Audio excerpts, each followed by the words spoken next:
సరే మంచిదండి. తలవంచండి, చిన్న ప్రార్థన చేసుకుని వాక్యంలోకి వెళ్దాం. పరిశుద్ధ మహాగణుడ, మీ ఘనమైన ఉన్నతమైన శ్రేష్టమైన నామానికి కృతజ్ఞతలు స్తోత్రం చెల్లిస్తున్నాం నాయన. మరి ఒకసారి నేను నీ సన్నిధిలో చేరినాయన, నీ విలువైన మాటలు వినడానికి మీరు ఇచ్చిన గొప్ప భాగ్యాన్ని బట్టి కృతజ్ఞతలు స్తోత్రములు చెల్లించుకుంటున్నాం నాయన. ఇదిగో నాయన, నీ విలువైన మాటల్లోనికి నేను వెళ్ళబోతుండగా మా హృదయాలను నేను సిద్ధపరచుకొని నీ వాక్యాన్ని నేను మా హృదయం అనే పలక మీద నాయన ముద్రించుకోగలుగుటకు, నీ వాక్యాన్ని అనుసరించగలుగుటకు అటు కృపను మహాద్భాగ్యాన్ని మాకు అనుగ్రహించినాను. చెప్పనేను నేను తగ్గించుకుని నీ వాక్యాన్ని హెచ్చించగలుగుటకు, నిన్ను మహిమపరచగలుగుటకు అటు కృపను మహాద్భాగ్యాన్ని అనుగ్రహించమని క్రీస్తు వారి పరిశుద్ధమైన ఆమెకు ప్రార్థనలు అడివేడుకుంటున్నాను తండ్రి. ఆమె ఇప్పుడు వచ్చిన మీ అందరికీ ప్రభు రక్షకుడు క్రీస్తునామములో వందనం తెలియజేస్తున్నాండి. మంచిది. మనం ఏ విషయాల గురించి మాట్లాడుకుంటున్నాం? క్రైస్తవుని పోరాటం, అలాగే ఆత్మీయ యుద్ధం. అంటే యుద్ధం అనేది బయట జరిగేది, కానీ మన లోపల అనేది ఒక యుద్ధం అనేది జరుగుతుంది. అది దేవునికి విరోధంగా మన యొక్క క్రియలు అనేది మనం నడిపిస్తుందని మనం నేర్చుకుంటాం. ఓకేనా? ఫిలిప్పీయులకు రాసిన పత్రిక 2వ అధ్యాయం 3వ వచనం చూడండి. అపోస్తలుడైన పౌలు గారు ఫిలిప్పీయులకు రాసిన పత్రిక 2వ అధ్యాయం 3వ వచనం.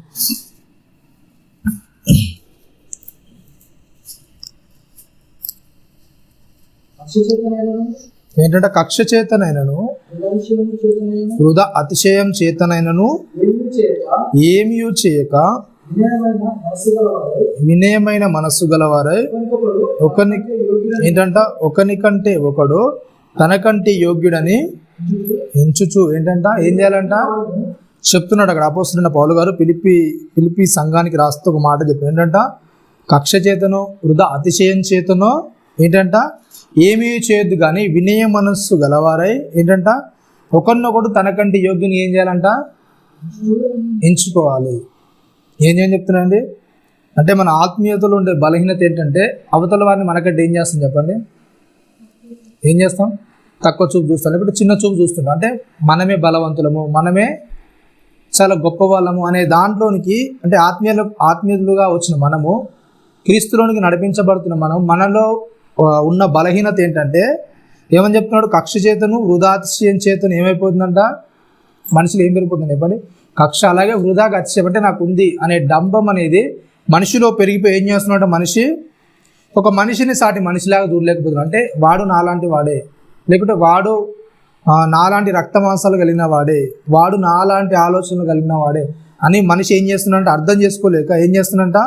కక్ష చేతను వృధాతిశయం చేతను అవతల వాడిని ఏం చేస్తున్నాడు చెప్పండి? ఏం చేస్తున్నాడు? తక్కువ చేస్తున్నాడు. అంటే అవతలోడు నాకంటే చాలా చిన్నవాడు అనే చిన్న చూపుతో చూడడం అనేది మనిషి అలవర్చుకున్నాడు. అలా కాకుండా ఏంటంట కక్ష చేతను వృధాచేతను ఇలా మీరు చేయొద్దు, ఇట్లా మీరు చేయొద్దు. ఏంటంట ఒకరికంటే ఒకడు ఏం చేయండి? మీరు యోగ్యునిగా ఎంచుకోండి. ఏంటంటే ఒకరికంటే ఒకరు వినయ మనస్కులై ఒకరికంటే ఒకరిని ఏం చేయాలంట? యోగ్యునిగా ఎంచుకోండి. అంటే ప్రతి వాని పని బట్టి ఏం చేయాలి చెప్పండి? అవతల వారికి ఏం చేయాలి చెప్పండి? గౌరవం ఇవ్వాలి, వానికి ఇచ్చే మర్యాద వానికి ఇవ్వాలి, వాళ్ళతో సరి అయిన సమాధానం అనేది మనం కలిగి ఉండాలి. ఒక పనిని బట్ట, లేకపోతే ఒక పరిస్థితిని బట్ట, ఒకరి యొక్క స్థితిగతులని బట్ట మనం ఏం చేయదు? ఒక వ్యక్తిని ఏం చేయదు?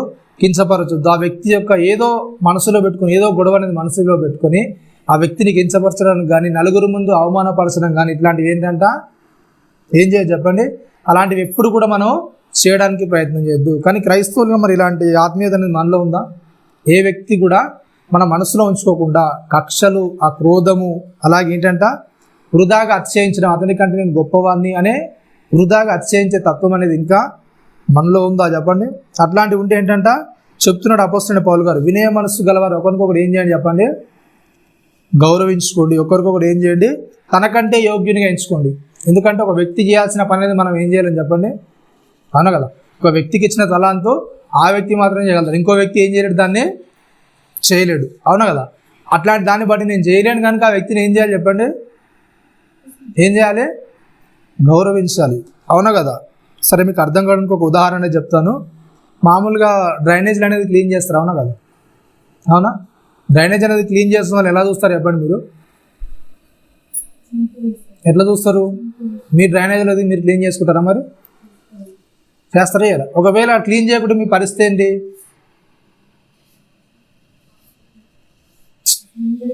నన్ను అంత చిన్న చూపు చూస్తున్నారు, నేను ఎందుకు క్లీన్ చేయాలి, ఎవరు దాళ్ళే క్లీన్ చేసుకున్నట్టు ఏంటి పరిస్థితి?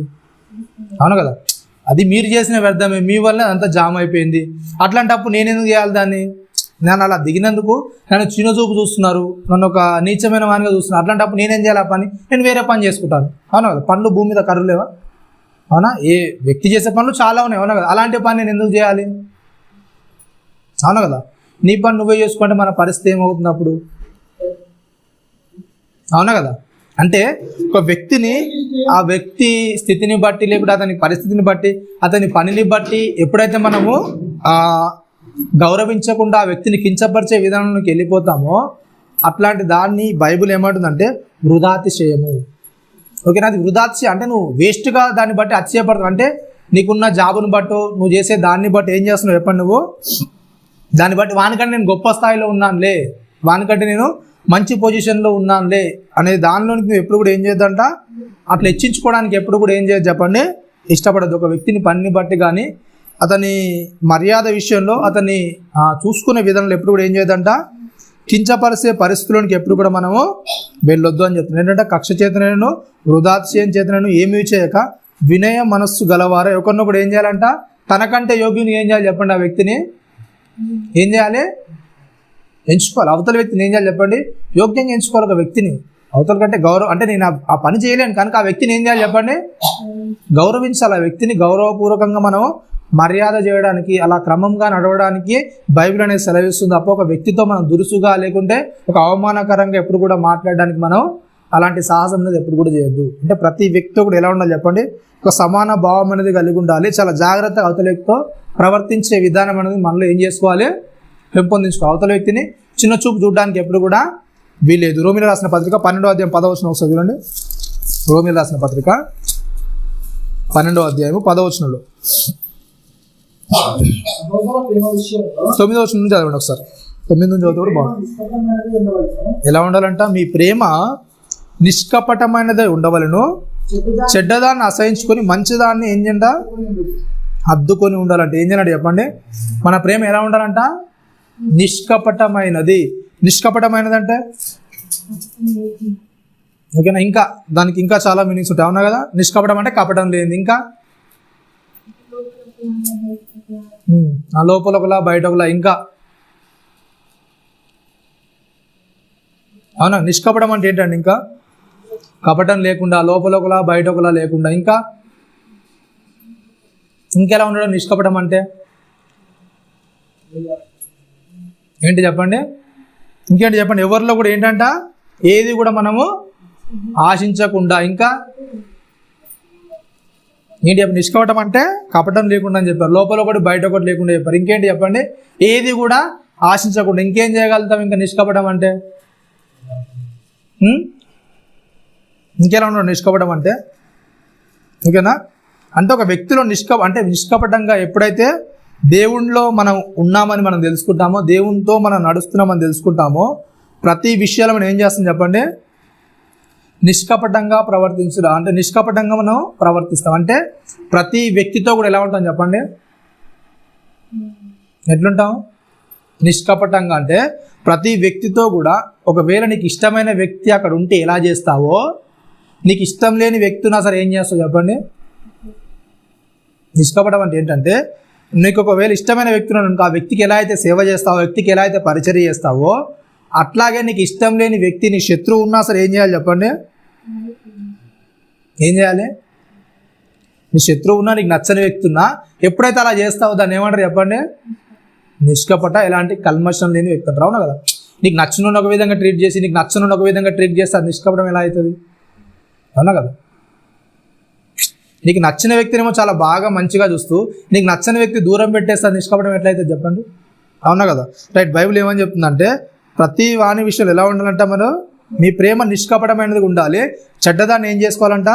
అసహించుకోండి. మంచిదాన్ని ఏం చేయాలంట? హద్దుకొని ఉండండి. 10వ వచనం చెప్తున్నాడు, సహోదర ప్రేమ విషయంలో ఒకని యందొకడు ఏంటంటే చెప్పండి? అనురాగం. అంటే అనురాగం అంటే ఏంటండి?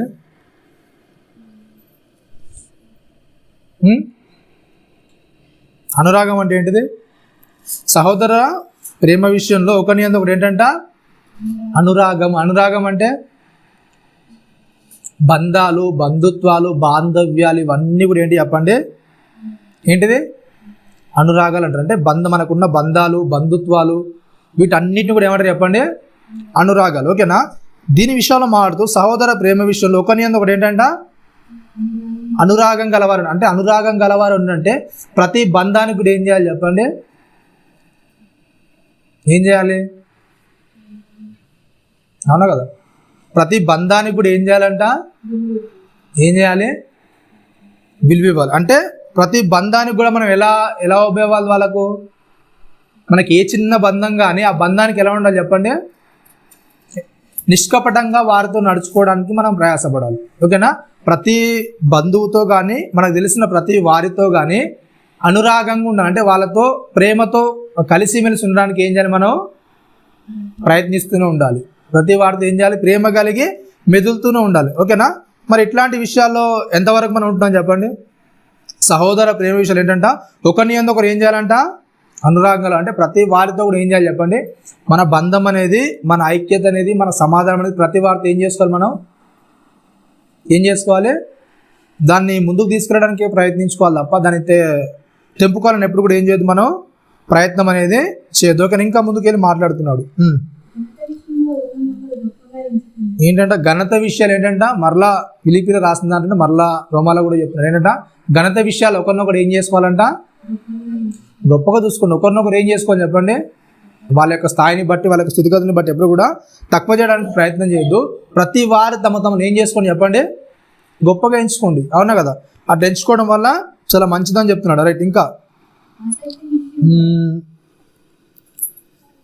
15 వస్తున్నాడు, 14 వస్తున్నాడు చదవండి. మిమ్మును హింసించు వారిని దీవించుడి. ఏంటంట దీవించండి కానీ ఏం చేయొద్దంట, హింసించే వారిని ఏం చేయాలంట చెప్పండి, నిజంగా దీవిస్తారా మరి, హింసించే వారిని దీవిస్తారా? అయితే ఏమని చెప్తున్నట్ట పక్కన ఇంకో మాట చెప్తారు. ఏంటంట దీవించండి కానీ, మరి ఈ మాట ఎందుకే కంటిన్యూ చేస్తున్నాడు ఎమ్మటే, దీవించనంటే సరిపోతుంది కానీ ఏంటంటే ఎమ్మటే దాన్ని కంటిన్యూ చేస్తూ చెప్తున్నాడు. ఏంటంటే అపోస్తలుడైన పౌలు గారు దీవించండి కానీ శపించవద్దు. అంటే ఒకవేళ వ్యక్తి హింసిస్తే తర్వాత వచ్చేది ఏంటి చెప్పండి, ఏం చేస్తాం మనం, బైబిల్ ప్రకారంగా దీవించాలి. కానీ ఏమవుతుంది, మనకేమొస్తుంది, ఒక వ్యక్తి మనల్ని హింసిస్తే శపిస్తాం. కానీ ఏంటంటే అందుకే అపోస్తలుడైన పౌలు గారు చెప్తే ఏంటంటే దీవించండి కానీ ఏం చేయదు చెప్పండి, శపించొద్దు. ఎందుకంటే మనల్ని ఒక వ్యక్తి హింసిస్తే మనకు వచ్చేది ఏంటంటే ఆ వ్యక్తిని దీవించాలని ఎప్పుడు అనుకోం, తర్వాత ఏం చేస్తాం చెప్పండి, శపిస్తాం. కానీ ఏంటంట దీవించండి కానీ ఏం చేయొద్దంట, శపించొద్దని చెప్తున్నాడు. నెక్స్ట్ ఇంకేంటంట సంతోషించు వారితో సంతోషించుడి, ఏడ్చు వారితో ఏడువుడి, ఒకనితో ఒకడు మనసు కలిసి ఉండుడి, హెచ్చు వాటి యందు మనసుంచక తగ్గు వాటి యందు ఆసక్తులై ఉండుడి, మీకు మీరే బుద్ధిమంతులం అనుకొనవద్దు,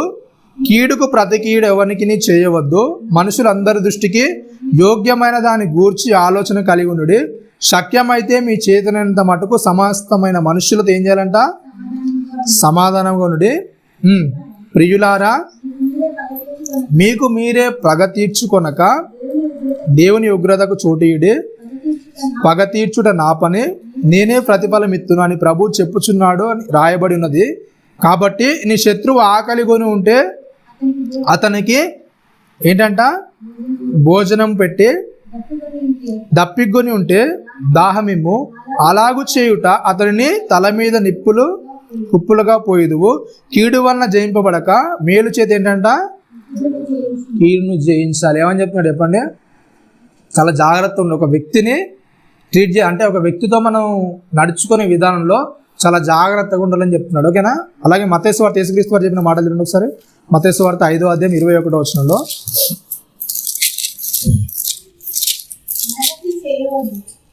నరహత్య చేయవద్దు. ఏంటంటే నరహత్య చేయువాడు విమర్శకు లోనగునని పూర్వీకులతో చెప్పబడిన మాట మీరు విన్నారు కదా. నేను మీతో చెప్పున్నది ఏమనగా, తన సహోదరుని మీద కోపపడు ప్రతి వాడును విమర్శకు లోనగును, తన సహోదరుని చూచి వ్యర్థుడా అని చెప్పువాడు మహాసభకు లోనగును, ద్రోహి అని చెప్పువాడు నరకాగ్నికి లోనగును. ఏంటంటే చెప్పండి, యేసుక్రీస్తు వారు ఏమని చెప్తున్నారు చెప్పండి? నరహత్య చేయవద్దని మీతో చెప్పిన మాట మీరు విన్నారు కదా. అంటే పాత నిబంధన కాలం ఏంటి చెప్పండి? నరహత్య ఏంటి? చేస్తే ఒకవేళ ఒక నరహత్య చేస్తే వాడు కూడా ఏం చేయాలి? చంపబడాలి. ఓకేనా? నరహత్య ఎవడైతే చేస్తాడో వాడు కూడా ఏం చేయాలి? చంపబడాలి. ఒకవేళ పొరపాటున నరహత్య జరిగింది అనుకుంటే వాడు కావాలని చేయలేదు, కావాలని చేయకుండా ఏంటి చెప్పండి? ఆశ్రయపురం అనేది ఉండేది, ఆశ్రయపురంలో వాళ్ళు వెళ్ళి దాక్కోవాలి. ఓకేనా? దాక్కొని ఒకవేళ వీడు పొరపాటున చేశాడు, కావాలని చేయలేదు అన్నప్పుడు ఏం చేయాలి? దాని దగ్గర సొమ్ము అనేది ఇతడు చెల్లించాలి. ఓకేనా? ఆ వ్యక్తి ఆ ఇంట్లో చనిపోయాడు కనుక ఆ భర్తని ఇతడు ఏం చేయాలి? పూర్తి చేయాలి. అనుకోకుండా జరిగింది, కావాలని ఇతడు చేరేది కనుక దానికి తగ్గ మూల్యం అనేది ఇతడు చెల్లించాలి. ఓకేనా? ఇది పూర్వీకులతో చెప్పబడిన మాట మీరు విన్నారు. నేను నీతో చెప్పినది ఏమనగా, ఒక వ్యక్తి అంటే తన సహోదరుని మీద కోప్పడు ప్రతి వాడిని ఏంటంట?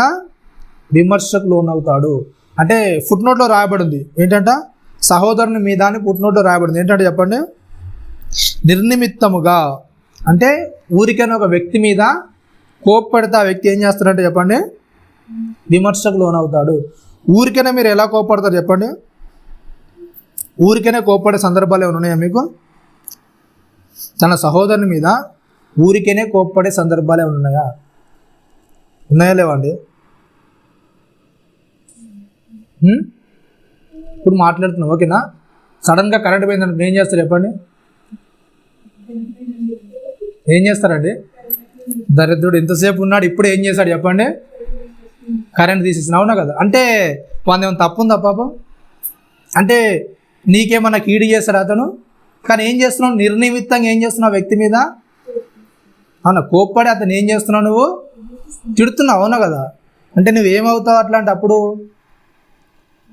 ఏమవుతావు చెప్పండి? విమర్శలోనికి వెళ్తావు. అంటే ఒక వ్యక్తి నీకు ఏ తప్పు చేయకుండా, ఏ హాని చేయకుండా, ఏ కీడు చేయకున్నా కానీ ఆ వ్యక్తి మీద ఊరికేనే నువ్వు తిట్టడానికి కానీ కోప్పడడానికి కానీ ఎలాంటి చర్య చేసినా సరే అప్పుడు ఏమవుతుంది చెప్పండి? ఆ వ్యక్తి ఏం చేస్తాడంట? ఏమవుతాడు? విమర్శకు లోనవుతాడు. కంపల్సరీ నువ్వు ఏం చేస్తావు? విమర్శ ఎదుర్కొంటావు. దేవుని సభలు ఏం చేస్తావు చెప్పండి? ఎప్పుడైతే మనం నిర్నిమిత్తముగా ఒక వ్యక్తికి మనకు వాడిని ముఖం చూడకుండా, వానితో ఎలాంటి పగలు లేకుండా ఆ వ్యక్తిని నువ్వు తిడుతున్నావు అంటే ఏమవుతున్నాడు చెప్పు? నువ్వు ఏం చేస్తున్నావు? నువ్వు నిర్నిమిత్తంగా ఏ కారణం లేకుండా ఆ వ్యక్తిని తిడుతున్నావు నువ్వు. కాబట్టి ఏం చేస్తావు? నువ్వు విమర్శకు లోనవుతావు. బైబుల్ ప్రతి విషయంలో కూడా ఏం చేసింది చెప్పండి? చాలా జాగ్రత్త అనేది చెప్పింది. ఓకేనా? అంటే మన ఆత్మీయ జీవితంలో చాలా జాగ్రత్తగా నడుచుకోవాలి. ఎలాంటి పొరపాటు చేసినా, ఒకవేళ నీ ఆత్మీయతలో తెలిసి ఎలాంటి నీకు తెలిసిన తర్వాత ఎలాంటి పొరపాటు చేసినా సరే ఏమవుతుంది చెప్పండి? అదే ప్రతి దానికి కూడా నీకు ఏమవుతుంది? దానికి నువ్వు శిక్ష అనేది ఏం చేయాలి? అనుభవించాలి. ఓకేనా?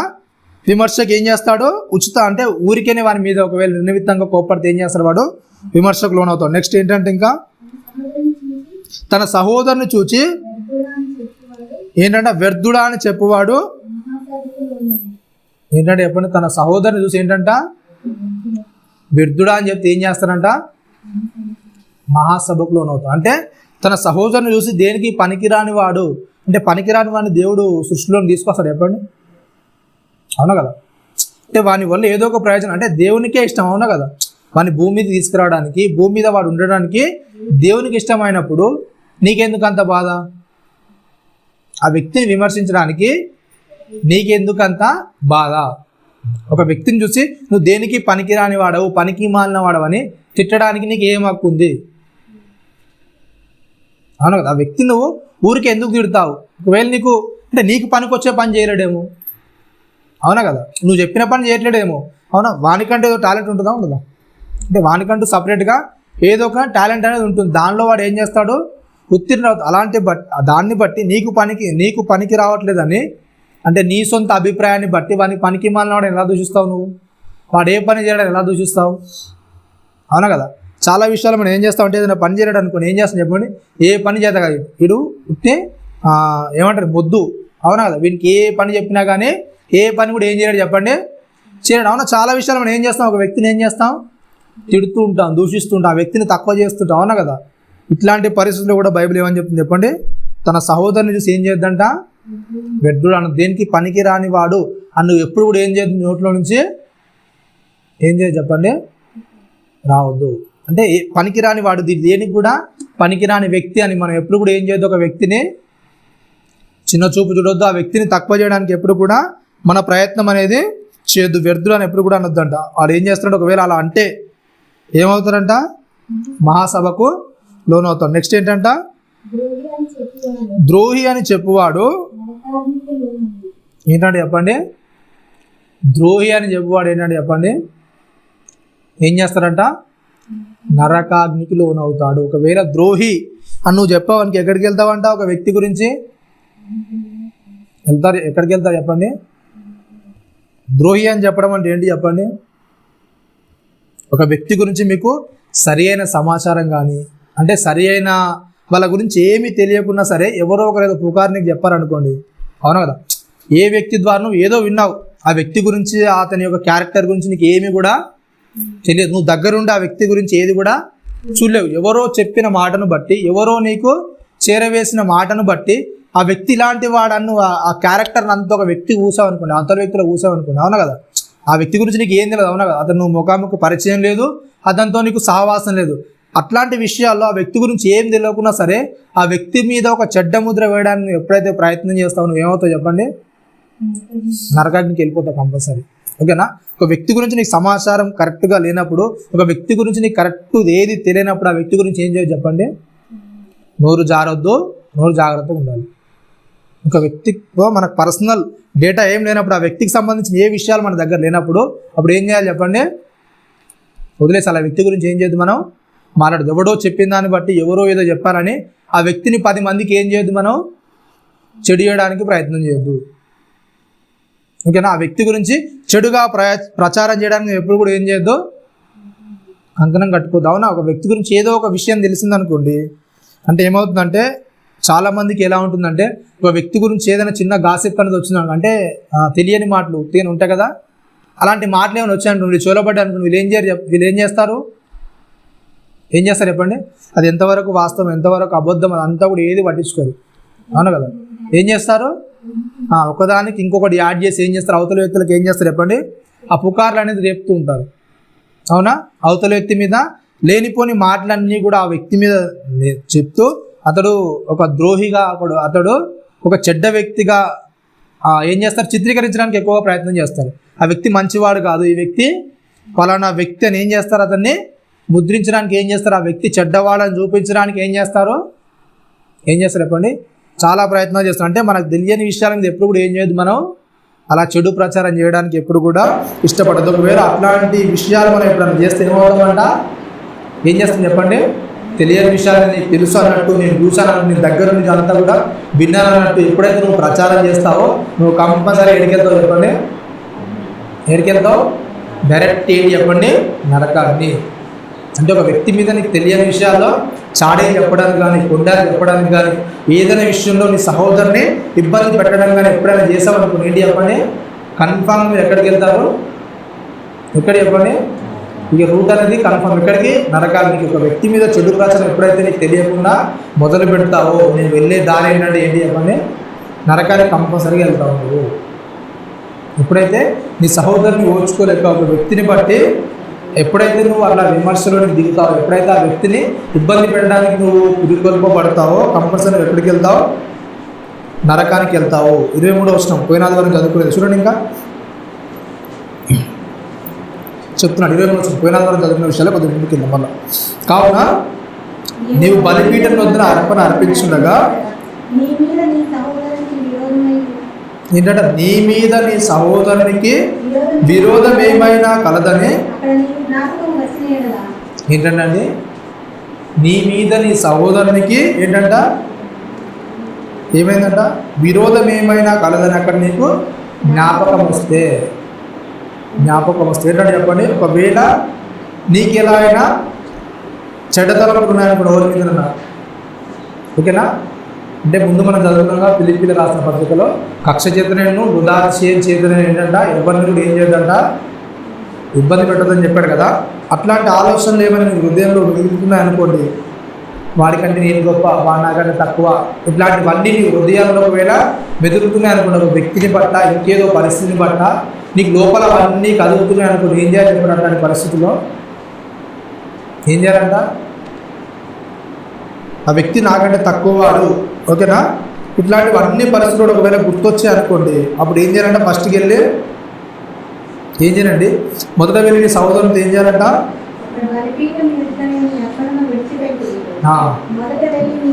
అసలు మీకు తెలుసో లేదో అక్కడ ఏమంటాడో సరిగ్గా ఒకసారి క్యాచ్ చేయగలిగితే పాయింట్ ఏంటంటే నీ సహోదరుని మీద విరోధం ఏమైనా కలదని అక్కడ నీకు జ్ఞాపకం వచ్చినాయడలా. ఆ జ్ఞాపకాలు ఎక్కడుంటాయి చెప్పండి? జ్ఞాపకాలు ఎక్కడుంటాయండి? ఇక్కడ యేసుక్రీస్తు గారు గుర్తు చేస్తుంది ఏంటంటే ఒక వ్యక్తితో నీకు ముఖాముఖి ఫైటింగ్ ఏం లేకపోవచ్చు, ఓకేనా, ముఖాముఖి మాటలు చూసి ఏం లేకపోవచ్చు, అవునా కదా. ఆ వ్యక్తితో నాకు ఎలాంటి కారణం లేదు, అవునా కదా. ఎదురుగా మేము ఎప్పుడు కూడా కొట్టుకోలేదు, ఏ ఒక మాట కూడా అనుకోలేదు, అవునా. కానీ లోపల ఏమవుతాయి ఒక వ్యక్తి మీద ముఖాముఖి ఏమనుకో మేము తిట్టుకో, కానీ లోపల ఏముంటుంది ఆ వ్యక్తి మీద ఏముంటుందండి? ఆ వ్యక్తితో ఎదురుగా ఏం కొట్టుకో, ఎదురుగా ఏం మాట్లాడుకో, ఎదురుగా ఏం తిట్టుకో, కానీ హృదయం లోపలే ఉంటుంది చెప్పండి. అంతా కూడా డేటా అంతా స్టోర్ అయి ఉంటుంది. ఆ వ్యక్తి మీద పగ అనేది కక్ష అనేది ఏమవుతుంది చెప్పండి? లోపల ఉంటుంది, అవునా కదా. బయటికి తిట్టుకోం, బయటికి బాగానే మాట్లాడతాం, అలో బ్రదర్ అంటాం, రైట్ అంటాం, అన్నీ బాగానే ఉంటాయి. కానీ ఆ వ్యక్తి మీద కక్ష ద్వేషం ఎక్కడ ఉంటుంది చెప్పండి? ఎక్కడ ఉంటుంది? లోపల దారి ఉంటుంది, అవునా కదా. అట్లాంటిది ఒకవేళ నువ్వు అర్పణ అర్పించినప్పుడు నీ లోపలికి వస్తే ఫస్ట్ ఏం చేయాలి చెప్పండి? ఏం చేయాలి? ఫస్ట్ నువ్వు దేవునికి ఇచ్చే అర్పణ అనేది ఏం చేసే చెప్పండి? వదిలే, అవునా కదా. నీ మైండ్ అనేదే బాగలేదు, నీ ఆలోచన అనేదే కరెక్ట్గా లేదు, అవునా కదా. నీ హృదయం అంతా పాడైపోయింది, అవునా. నీ హృదయం అంతా పాడైపోయినప్పుడు దేవుని దగ్గరికి వచ్చి నువ్వు ఏమనిపిస్తావు, అవునా కదా. ఫస్ట్ ఏం చేయాలంట? ఏం చేయాలి చెప్పండి? నీ సహోదరులతో వెళ్ళి సమాధానం. నిజంగా అంత ధైర్యం చేస్తారు చెప్పండి?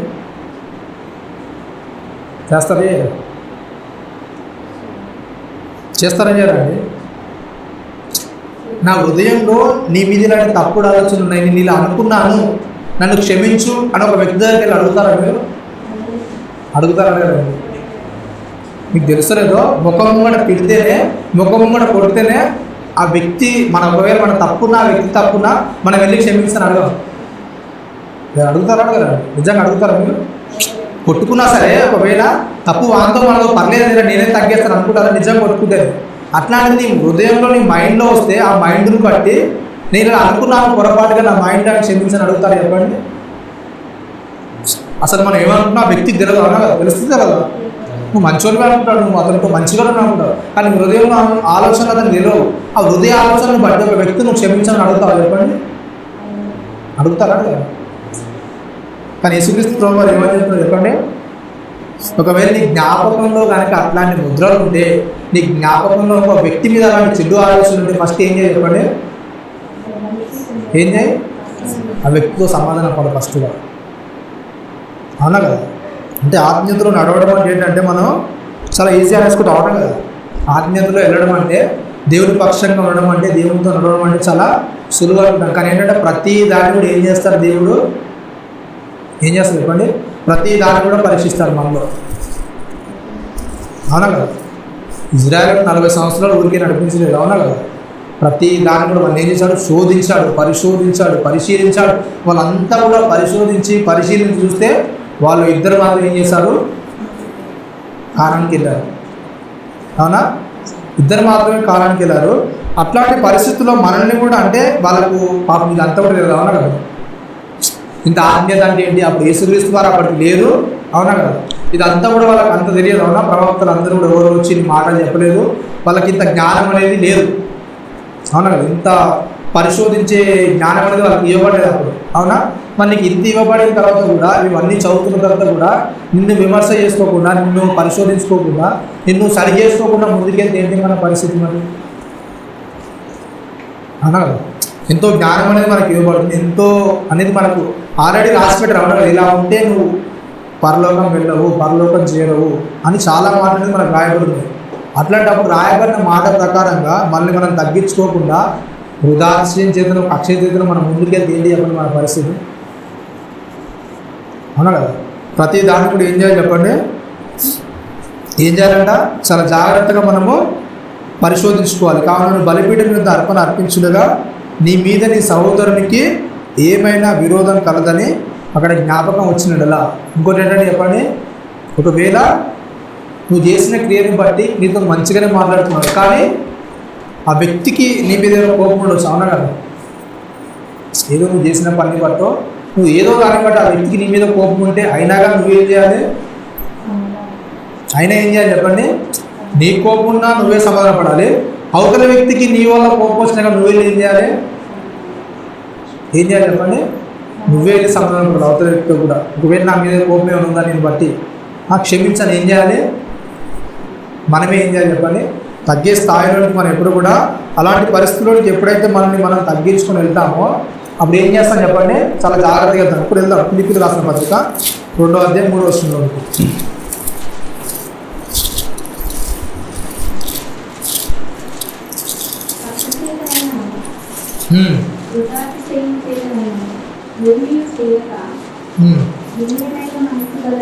వినయమైన మనస్సు గలవారే ఏం చేయాలంట? ఒకరినొకడు తనకంటే యోగ్యుడని ఎంచుచు నీలో ప్రతి వాడును తన సొంత కార్యములు మాత్రమే గాక ఇతరుల కార్యములు కూడా చూడవలను. క్రీస్తు యేసును కలిగిన ఈ మనస్సును మీరును కలిగి ఉన్నది ఏంటంట? ఆయన దేవుని స్వరూపమును కలిగి ఉన్నవాడై ఉండి ఏంటంటే దేవునితో సమానంగా ఉంట విడిచిపెట్టకూడని భాగ్యమని ఎంచుకోలేదు, కానీ మనుషుల పోలికగా పుట్టి దాసుని స్వరూపమును ధరించుకుని తను తాను ఏం చేశారంట? వ్యక్తునిగా చేసుకును.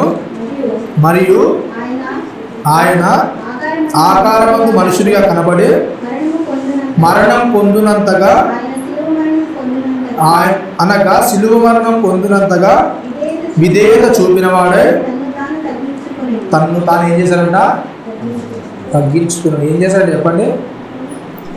సిలువ మరణం పొందినంత ఏం చేశారంట? విధేయత చూపి ఏం చేశారంట? తను తాను ఏం చేశారంట? తగ్గించుకున్నాడు. అవునా కదా? ప్రతి విషయాల్లో ఏంటి చెప్పండి?